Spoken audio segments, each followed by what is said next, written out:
our first ever SBMS Shark Tank experience. If you have not seen the show Shark Tank, it's pretty excellent. I suggest you check it out. But basically a whole bunch of innovators come up with these crazy ideas and pitch them to investors, and they try to get money for these items. So our students, between Spanish, humanities, science, and math, came up with a brilliant plan to help countries in Latin America with a varying degree of issues that they face. I'm very excited for you guys to see it. So, like I said, it incorporated all 4 of their main classes. They also had to use technology design, public speaking, collaboration, marketing, and the major, most important part of the entire project is empathy. So as you're listening to these presentations, it's not so much about the money or how fast you're going to get paid back. You need to evaluate them on whether or not you care about their problem that they're telling you about. So this is kind of the PowerPoint that Danielle and I gave to your students when they started the project. So like we said, you have to pitch your product to a set of investors, and that is you guys. And this is a product you'll be importing or exporting to a population in need. So with Marco in Spanish class, each student researched a country in Latin America. They did a whole country report. Then we put them in groups, and within the group of 4 or 5, they had to decide whose country was the most in need. So between the 4 of their countries. So they came up with a country. They researched major issues and what did the people need. And then in humanities, we spent a lot of time learning persuasive writing techniques, public speaking techniques, how to build a PowerPoint, and how to encourage people to feel empathetic for these causes. And in science? Yeah, and so the science portion of this, we looked at buoyancy. So the idea is that they're going to create their own cargo ship to be the vessel for which they end up all doing actually exports incidentally. So to export their goods. So the way that worked is that we did a little lesson on buoyancy, got some of the fundamentals.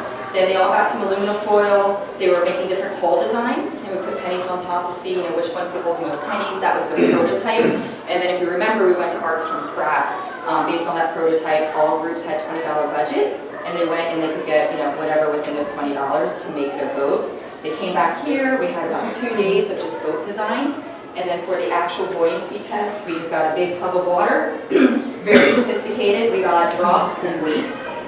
And I had my math group use for doing balances to figure out the masses of all these things. Went outside, put masses on them until it either reached water or sunk all together, recorded the mass. The ones that got the highest mass got first place all the way down to 5th place. The money management portion of this ended up being one of the biggest hurdles that we had to figure out. Both Martin and I spent an awful lot of time trying to figure out the best way to do money management. We really wanted this to be more about the need, meeting the need, than being about profit.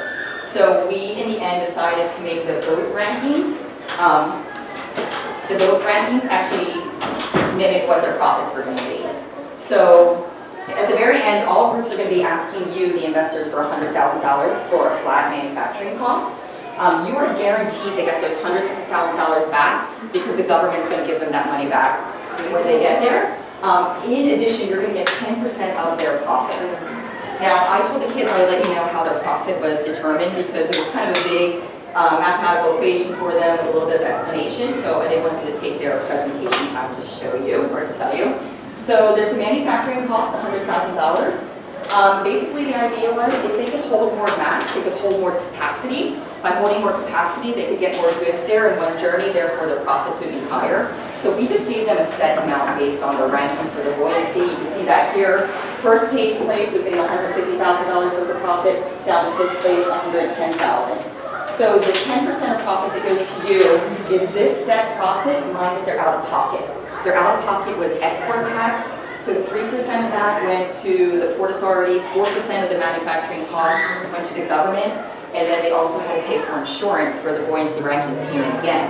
If they got first place and they had the biggest and most stable boat, they only had to take out an insurance plan that was 5% of the manufacturing cost.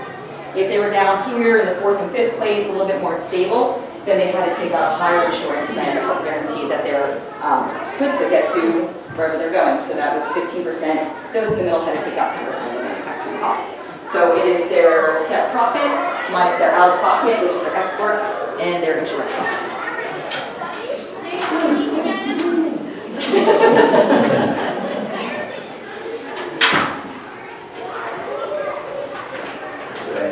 Okay, so some of the other requirements for their project was they had to come up with a marketing plan. They needed a name, a company name, a logo, and a slogan. They needed a mission statement, and then their presentation has to be techie, which they all chose to present PowerPoint, and had to collaborate on it. And their panel of investors is you guys. Yeah. So obviously, we're asking you to vote unbiasedly. We're a school that's like based on honor. We don't use locks or anything like that. We're just all about the honor system, so please no bias. One sort of hiccup that we came across doing this project is that, so we've never done it before, so this is our first group of kids to have tried it out, and we were really impressed with how well they've done. But one hiccup that we came across is that students came up with a really wide variety of products. So some groups came up with personal use products, while other groups came up with like city drain systems. And so we couldn't really make the price of these products part of the project because it was getting like these projects were millions of dollars. So a thing that they got hung up on today was students were asking, well, how much does your product cost? And you're not going to get your money back, and da-da-da, the parents aren't going to vote for you. So we just wanted to let you know that the cost of the actual item isn't really, it doesn't translate, because the items, as you're going to see, are so different that we couldn't really say, well, your personal use product is the same as this